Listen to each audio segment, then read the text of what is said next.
అందరికి నమస్కారం. నల్గొండ జిల్లాలో దొంగతనాల గురించి పట్టుకుంటాకి మన ఎస్పీ శరత్ చంద్ర కుమార్ గారి ఆధ్వర్యంలో 2 టీంలు ఏర్పాటు చేయడం జరిగింది. పోయిన నెల 26 తారీఖున పట్టపగలు 1 టౌన్ లిమిట్స్ లో మరియు 2 టౌన్ లిమిట్స్ లో నల్గొండ జిల్లాలో 3 దొంగతన కేసులు నమోదైనవి. దీని సందర్భంగా ఎస్పీ గారు ప్రతిష్టాత్మకంగా తీసుకుని 2 టీంలు ఏర్పాటు చేశారు. ఈ 2 టీములు అప్పటి నుంచి అవిశ్రాంతంగా కృషి చేస్తూ నిన్న సాయంత్రం ఈ పానగల్ రోడ్లో ఒక వ్యక్తిని అనుమానాస్పదంగా పట్టుకున్నారు. అతను పోలీసుని తీసుకొచ్చి విచారిస్తే ఇతను పోయిన నెలలో 26 తారీఖున జరిగిన 3 దొంగతనాలు ఒప్పుకున్నాడు. వీటిల్లో ఒకటి వీటీ కాలనీలో అపార్ట్మెంట్ లో జరిగింది. అదేవిధంగా 1 టౌన్ లిమిట్స్ లో ద్వారకా నగర్ మరియు బీటీఎస్ మిర్యాలగూడ రోడ్ లో కూడా ఒక అపార్ట్మెంట్ లో జరిగింది.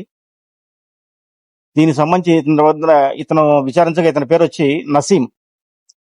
ఇతను బేసికల్ గా ఢిల్లీకి సంబంధించిన వ్యక్తి, కానీ హైదరాబాద్ బాలానగర్ ఈ అత్తాపూర్ ఏరియాలో ఉంటూ దొంగతనాలకు అలవాటు పడ్డాడు. ఇంతకు ముందు కూడా దొంగతనాలు చేసి ఆంధ్రప్రదేశ్లోని నెల్లూరు జిల్లా, అదేవిధంగా ఉప్పల్, మల్కాజ్గిరి, రాయదుర్గం ఏరియాలో కూడా అరెస్ట్ అయ్యి చెర్లపల్లి జైలుకి వెళ్ళొచ్చాడు. ప్రస్తుతం రీసెంట్ గా జైలు నుంచి బయటకు వచ్చి అత్తాపూర్లో అద్దెకు తీసుకుంటున్నాడు.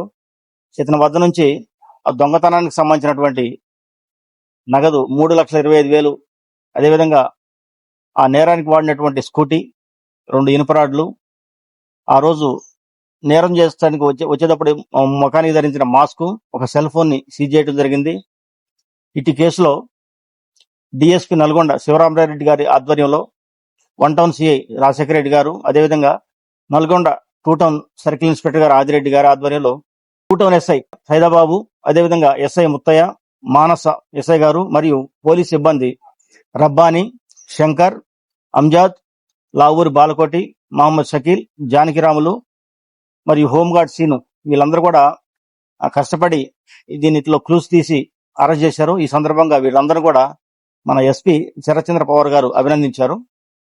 ఈ రోజు ఇతన్ని కోర్టులో ప్రవేశపెడుతున్నాము రిమాండ్ రిపోర్ట్ తో.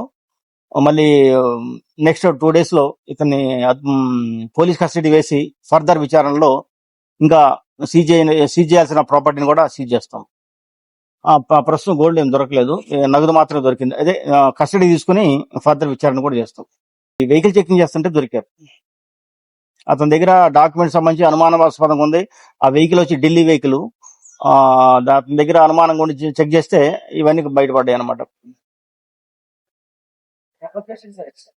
ఏమన్నారు? అఫెన్స్ చేసేటప్పుడు మార్చి బండికి ఏదో ఒకటి పెట్టు, అదే బండి వాడాడు. ఈ సందర్భంగా మీ ద్వారా ప్రజలకు విజ్ఞప్తి చేసేది ఏంటంటే,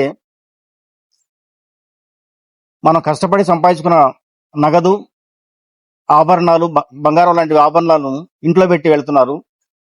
ఇంటికి సీసీ కెమెరాలు పెట్టుకోవట్లేదు. అదేవిధంగా వీధిలో కూడా సీసీ కెమెరాలు లేవు. మనం ఇంత వాల్యుబుల్ వస్తువులను ఇంట్లో పెట్టుకున్నప్పుడు ఈ సీసీ కెమెరాలు కూడా పెట్టుకుంటే కనుక, రోడ్డు వైపు కూడా కవర్ చేసుకుంటే కనుక, ఈ అపరిచిత వ్యక్తులు, ఈ దొంగల యొక్క పై నిఘా పెరిగి మనకి సేఫ్టీ, సెక్యూరిటీ పెరిగే అవకాశం ఉంది. కాబట్టి ప్రజలందరికీ విజ్ఞప్తి ఏంటంటే, కమ్యూనిటీ పోలీసింగ్ ద్వారా కానీ లేకపోతే సొంతగా కానీ కనుక ఈ కెమెరాలు పెట్టుకోవాలని విజ్ఞప్తి చేస్తున్నాం. వీళ్ళంతా కూడా మిగతా 2 కూడా ఢిల్లీకి సంబంధించిన వాళ్ళే. వాళ్ళు కూడా నేరానికి సంబంధించిన హిస్టరీ ఉంది. వీళ్ళందరూ కూడా కామన్ గా కలిసి దొంగతనాలు చేస్తారు.